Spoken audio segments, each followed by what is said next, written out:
Class 10th geography में chapter 7 हमारा कृषि संसाधन। आइए इस चैप्टर के सारे क्वेश्चंस को हम लोग हल करते हैं। देखिए सबसे पहले कारण बताएं, जिसमें पहला सवाल, भारत के पूर्वी भाग में रोटी खाने का प्रचलन जो है वो कम है। कम लोग रोटी खाते हैं पूर्वी भाग में, जबकि पश्चिम भाग में चावल कम खाने का प्रचलन है। तो इस सवाल का क्या मतलब हुआ? देखिए भारत के पूर्वी भाग कौन से हो गए? तो ये हो गया कोलकाता और उड़ीसा। ठीक है, ये क्षेत्रों में रोटी कम खाया जाता है। इसका मतलब गेहूं का उत्पादन कम होता है और चावल का ज़्यादा होता है। और पश्चिमी भाग में चावल कम खाने का प्रचलन है। पश्चिमी भाग मतलब कौन सा हो गया? गुजरात, महाराष्ट्र, मुंबई, ये सारे क्षेत्र हो गए पश्चिमी भाग। वहाँ चावल कम खाने का प्रचलन है। इसका मतलब चावल का उत्पादन कम होता है। इसीलिए वहाँ पर भी आप नज़र डालिए, धान जो होता है सबसे ज़्यादा उत्पादन पूर्वी भाग में पश्चिम बंगाल, उड़ीसा क्षेत्रों में होता है। और गेहूँ होता है पश्चिमोत्तर यूपी, हरियाणा, ठीक है, गुजरात, यहाँ पे गेहूँ ज़्यादा उगाई जाती है। तो इसका आंसर हम काफ़ी अच्छे से ऐसे लिखेंगे, भारत के पूर्वी भाग पश्चिम बंगाल, उड़ीसा, बिहार, ये क्षेत्र हो गए में धान यानी चावल का उत्पादन अधिक होता है। अतः लोग रोटी कम चावल ज़्यादा खाते हैं। ठीक है, रोटी खाने का कम प्रचलन है। जबकि पश्चिम भाग जो हो गया गुजरात, महाराष्ट्र क्षेत्रों में गेहूँ का उत्पादन होता है, खास करके गुजरात में। ठीक है, तो यहाँ पे चावल कम खाते हैं और गेहूँ ज़्यादा खाते हैं, इसलिए चावल कम खाया जाता है। समझ में आ गया? तो यही आपका फाइनली आंसर होगा। दूसरा सवाल देखिए, जूट की अधिकांशतः मिलें जो हैं हुगली नदी यानी पश्चिम बंगाल क्षेत्रों में तट पे किनारे केंद्रित है। क्यों? इसका कारण क्या है? तो यहाँ पे नज़र डालेंगे। देखिए जूट यानी पटसन पश्चिम बंगाल में ज़्यादा होता है हुगली नदी के तट पर। इसका मुख्य कारण क्या है? कि वहाँ पे भौगोलिक अवस्थाएँ काफ़ी अनुकूल है। ठीक है, कि वहाँ पे देखिए सारी जो ज़रूरतें होती हैं, यानी जो वहाँ की मिट्टी होती है, जलवायु होती है, और मज़दूर और बाज़ार, ये सारे आसानी से मिल जाते हैं। ठीक है, तो इसी कारण पश्चिम बंगाल हुगली तट पर ज़्यादा उत्पादन होता है। इसका आंसर हमारा ये होगा, पश्चिम बंगाल में जूट उत्पादन क्षेत्र अग्रणी है, आगे है, क्योंकि यहाँ की भौगोलिक आवश्यकताएँ जूट उत्पादन के अनुकूल है, जैसे जलवायु, मज़दूर, बाज़ार। समझ में आ गया? तो इसका आंसर हो गया। तीसरा सवाल देखिए, भारत में तेलहन फसलों का उत्पादन सबसे अधिक होता है, फिर भी यहाँ आयात किया जाता है, खरीदा जाता है दूसरे देशों से। इसका कारण क्या है? तो इसका कारण क्या है कि सब ज़्यादा खपत भी होता है, उत्पादन तो होता है लेकिन ज़्यादा इसका खपत हो जाता है, इसलिए ख़रीदना पड़ता है। देखिए यहाँ पहले समझिए आप, तेलहन में कौन से आ जाएंगे जिसमें तेल उत्पादन होता है? मूंगफली, ठीक है, और यहाँ पे तिल, सरसों और राई। तो इनसे तो होता है तेल का उत्पादन, लेकिन खपत ज़्यादा है। ठीक है, तो इसी कारण इसे खरीदना भी पड़ता है। तो इसका आंसर आपको ये होगा, अधिक आबादी से अधिक खपत के कारण इसकी कमी पड़ जाती है, अतः इसे आयात करना पड़ता है, खरीदना पड़ता है। ठीक है, आगे बढ़ते हुए देखिए चौथा सवाल, भारत के पूर्वी भागों में जो पूर्वी भाग हैं, जैसे पश्चिम बंगाल, उड़ीसा क्षेत्रों में, ठीक है, ये पूर्वी भाग होते हैं, यहाँ मछली जाती है। क्यों? तो यहाँ पे चावल उगाई जाती है और समुद्री तट होने की वजह से मछली भी पाई जाती है, तो इसी कारण यहाँ पे मछली खाई जाती है। ठीक है, मछली चाव से खाई जाती है, लोग मछली खाना पसंद करते हैं। तो इसका आंसर हम क्या लिखेंगे? तो इसका आंसर हम ऐसे लिखेंगे, पूर्वी भागों में मछली अधिक मिलती है समुद्री तटीय होने के कारण, तथा यहाँ चावल का उत्पादन भी क्षेत्र है, अतः पूर्वी भागों में मछली खाने की लोग रुचि लेते हैं, जैसे कौन से? पश्चिम बंगाल, उड़ीसा। ठीक है, इसका आंसर हो गया। देखिए साउथ पे भी होता है, तमिलनाडु क्षेत्रों में। अगला सवाल देखिए पांचवा, चाय की खेती असम में ज़्यादा होती है, क्यों? तो यहाँ पे पहले समझिए आप, देखिए चाय जो है तो इसका उत्पादन उत्तर पूर्वी राज्यों जैसे असम, मेघालय, अरुणाचल प्रदेश, इन राज्यों में ज़्यादा होता है, खास करके असम में ज़्यादा होता है। इसका कारण क्या है? कि आवश्यक भौगोलिक दशाएँ जो हैं यहाँ से प्रारंभ होता है। देखिए पहला, उच्च तापमान, ढालू भूमि, और मिट्टी में देखिए पोषक तत्व, लोहांश, फास्फोरस, घनी वर्षा, सस्ते श्रमिक, कुशल प्रबंधन, ये सारे मिलते हैं।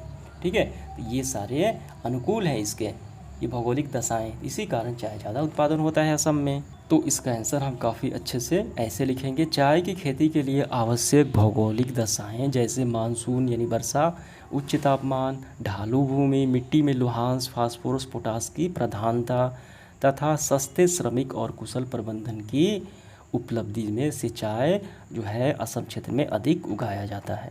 ठीक है, समझ में आ गया? तो ये आपका आंसर हो गया। इसके बाद देखिए 6 नंबर, गन्ने की खेती दक्षिण भारत में बढ़ती जा रही है, क्यों? दक्षिण भारत में मतलब कौन सा? हो गया तमिलनाडु, हो गया कर्नाटका, हो गया, और ये महाराष्ट्र में भी होती है। तो गन्ने की खेती बढ़ती जा रही है साउथ क्षेत्र में, इसका कारण क्या है? तो यहाँ पे समझिए, गन्ने के प्रमुख क्षेत्रों में देखिए, ऐसे तो पूरे भारत में होता है, लेकिन दक्षिण भारत का जो गन्ना है, ठीक है, दक्षिण भारत गन्ना क्षेत्र, इन दिनों दक्षिण भारत गन्ना क्षेत्र बहुत महत्वपूर्ण होते जा रहा है, क्योंकि वहाँ उत्पादन क्षेत्र कम होते हुए भी गन्ने में अधिक रस भरा होता है। इसका कारण क्या है? गन्ने में ज़्यादा रस भरा होता है, जिससे चीनी का उत्पादन ज़्यादा होता है, ठीक है। देखिए इसका आंसर हम ऐसे लिखेंगे, दक्षिण भारत क्षेत्रों में गन्ना उत्पादन राज्य हैं महाराष्ट्र, आंध्र प्रदेश, तमिलनाडु। इन क्षेत्रों में अत्यधिक बारिश होती है, बरसात क्षेत्र से गन्ना उगते हैं जिसमें रस अधिक भरा रहता है और चीनी भी अधिक तैयार होता है। तो इसी कारण इन क्षेत्रों का उत्पादन और अधिक बढ़ता जा रहा है। इसके बाद देखिए आगे बढ़ते हुए हम देखेंगे अति लघु उत्तरीय प्रश्न। पहला है, भारत की कितनी प्रतिशत आबादी को कृषि में रोजगार मिलता है, वो बताना है। तो इसका आंसर काफ़ी सिंपल है, हम यहाँ से करेंगे, भारत की 53.8% आबादी जो रोजगार के अवसर कृषि कार्य में तलाशती है। तो ये आपका पूरा, यानी ये पूरा लाइन आपको यहाँ तक लिख लेने हैं। दूसरा सवाल देखिए, भारत के किस राज्य को मसालों का राज्य कहा जाता है? देखिए भारत को मसालों का घर कहा जाता है। ये भारत पूरे विश्व में मसालों को बेचता है, लेकिन किसके वजह से, किन राज्यों के वजह से? तो केरल और कर्नाटक।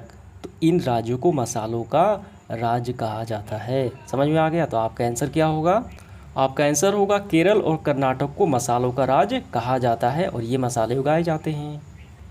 अगला सवाल देखिए, तीसरा क्या है, रबड़ का पौधा किस देश से लाकर भारत में उगाया जाता है? देखिए रबड़ का उत्पादन ब्राज़ील से के पेरू क्षेत्र से लाकर भारत में उगाया जाता है, ठीक है, और यहाँ से उगाकर बड़े पैमाने पर बेचा भी जाता है। तो आपका आंसर क्या होगा? सिंपल, आपका होगा रबड़ का उत्पादन ब्राज़ील के पेरू क्षेत्र से लाकर ये उत्पादन किया जाता है भारत में। अगला सवाल देखिए चौथा, शुष्क कृषि को परिभाषित करें। शुष्क मतलब सूखा, जहाँ बारिश की कमी हो, पानी की कमी हो, वैसे कृषि को हमें परिभाषित करना है, किसे कहा जाता है? देखिए उत्तर लिखने से पहले थोड़ा समझिए, मोटे अनाज जिसमें ज्वार, बाजरा और आदि शामिल है, और इनका उत्पादन कहाँ होता है? शुष्क क्षेत्रों में इनका उत्पादन होता है, ठीक है।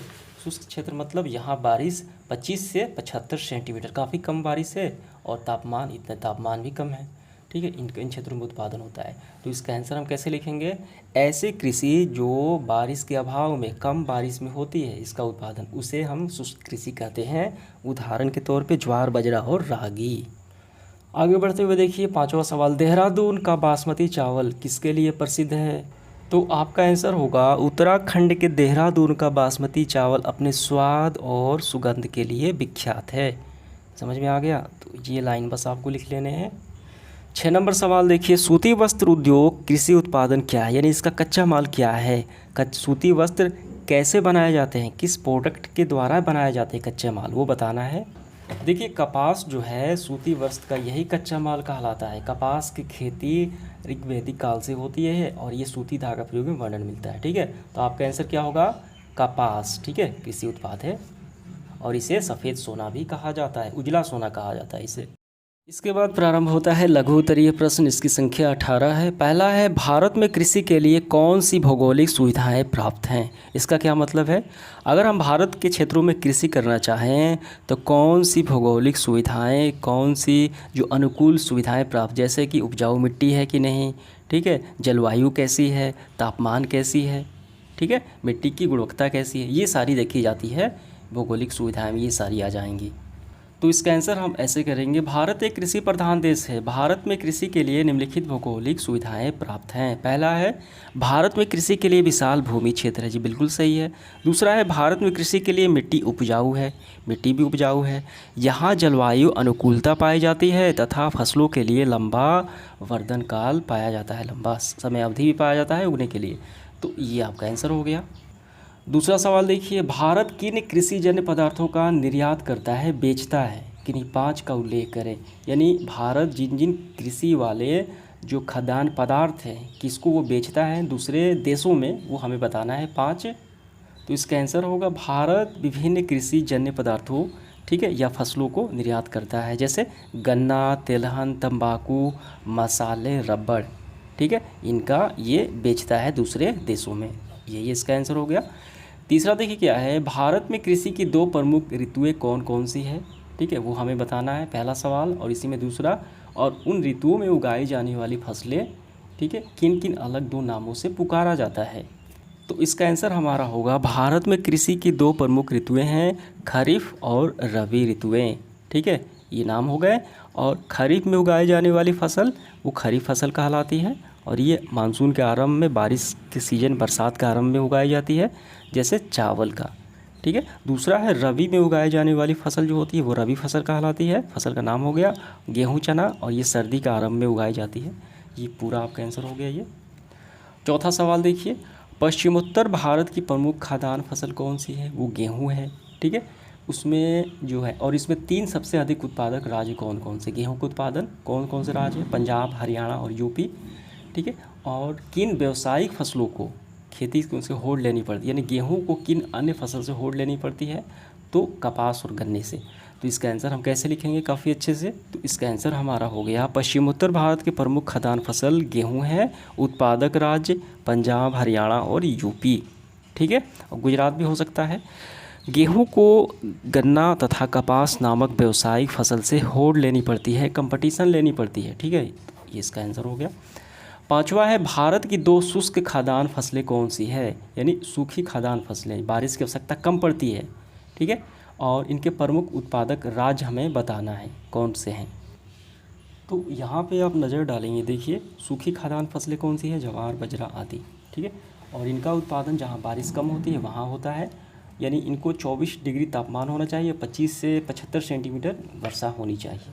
और ये राज्य कौन से, देखिए बाजरे के लिए गुजरात, राजस्थान, महाराष्ट्र, रागी के लिए कर्नाटक।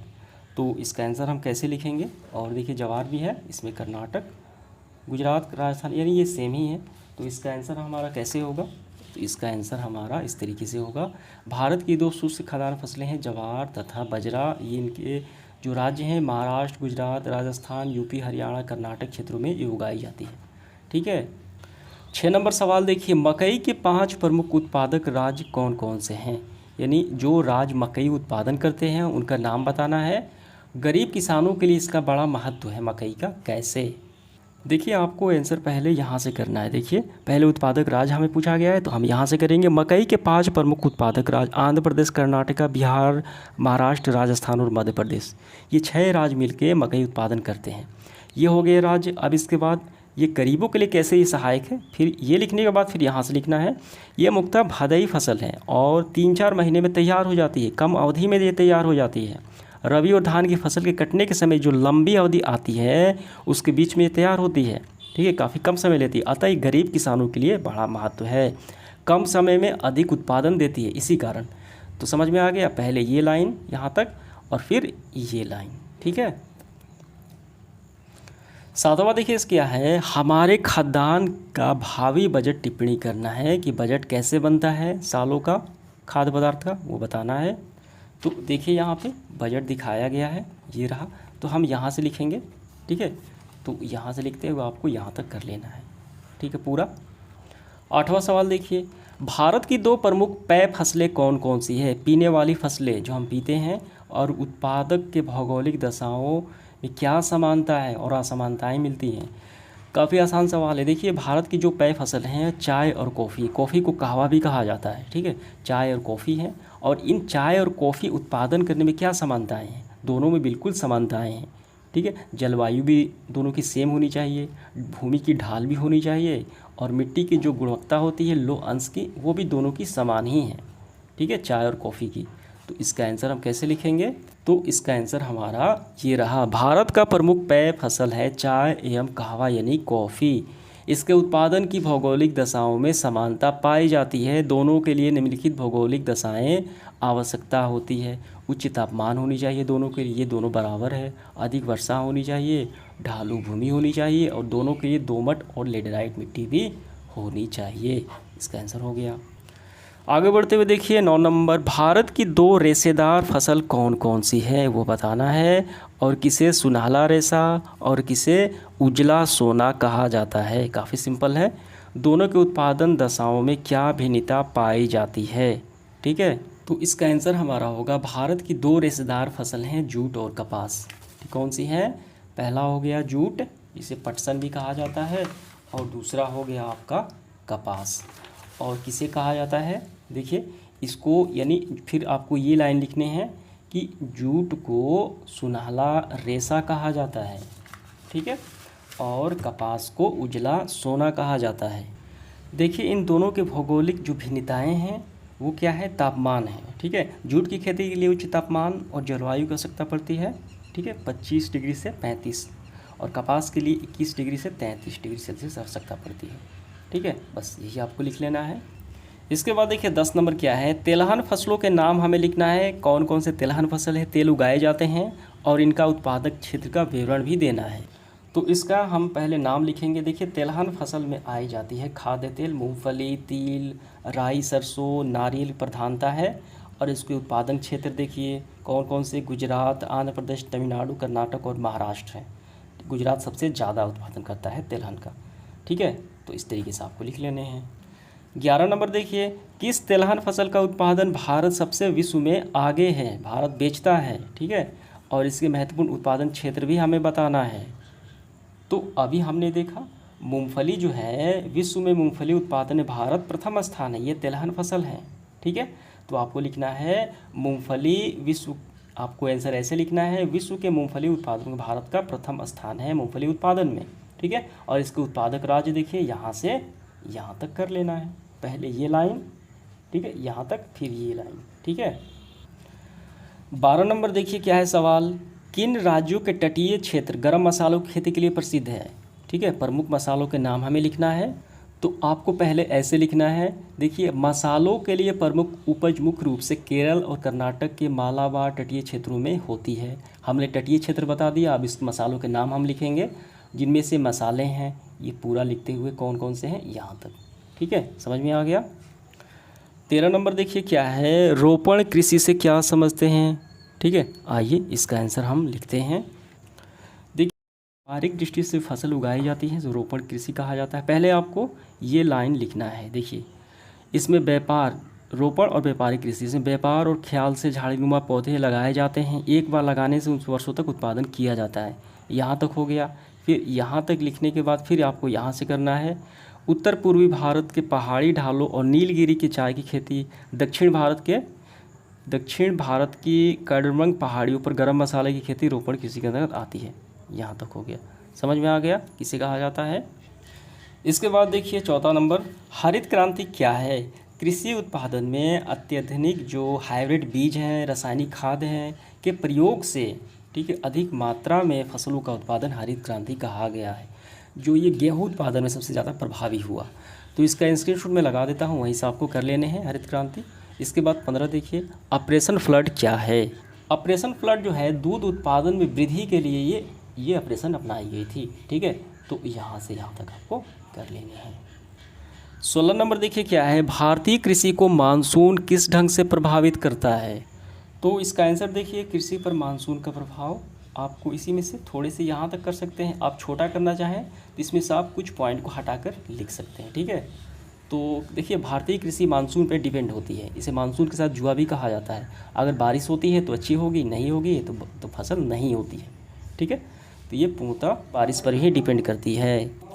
17 नंबर देखिए, भूमि उपयोग में परिवर्तन किन कारकों के चलते हुआ है? तो भूमि उपयोग में परिवर्तन जो है जनसंख्या वृद्धि के कारण हुआ है और उद्योग के विकास के कारण हुआ है। जनसंख्या वृद्धि से मकानें बन रही है और उद्योग के विकास से सड़क, फैक्ट्रियाँ, ये सारे बन रहे हैं, ठीक है। तो यहाँ से यहाँ तक पूरा आपका हो गया, अच्छे से एक्सप्लेन हो जाए। इस सेशन का आखिरी सवाल हमारा 18, कृषि के अतिरिक्त भूमि उपयोग के और कौन कौन से संवर्ग हैं? इस प्रश्न का क्या मतलब है? देखिए भूमि का उपयोग हम कई तरीके से करते हैं, खेती करने के लिए, ठीक है, मकान बनाने के लिए, सड़क बनाने के लिए, यानी कई उपयोग हुए हैं। लेकिन यहाँ पे क्या है, कृषि के अतिरिक्त खेती को नहीं लेना है, खेती में भूमि शामिल है, लेकिन उसके अतिरिक्त भूमि कौन कौन से संवर्ग बाकी हैं? तो यहाँ पे देखिए कृषि के अतिरिक्त यहाँ पे दिए गए हैं आंकड़े, ये पूरा आपको लिख लेना है। वन्य क्षेत्र में इतना प्रतिशत है, बंजर और व्यर्थ भूमि कितना है, ठीक है, बाग बगीचे, पुरातन परती भूमि, ये सारे हैं। तो ये आपका पूरा आंसर हो गया।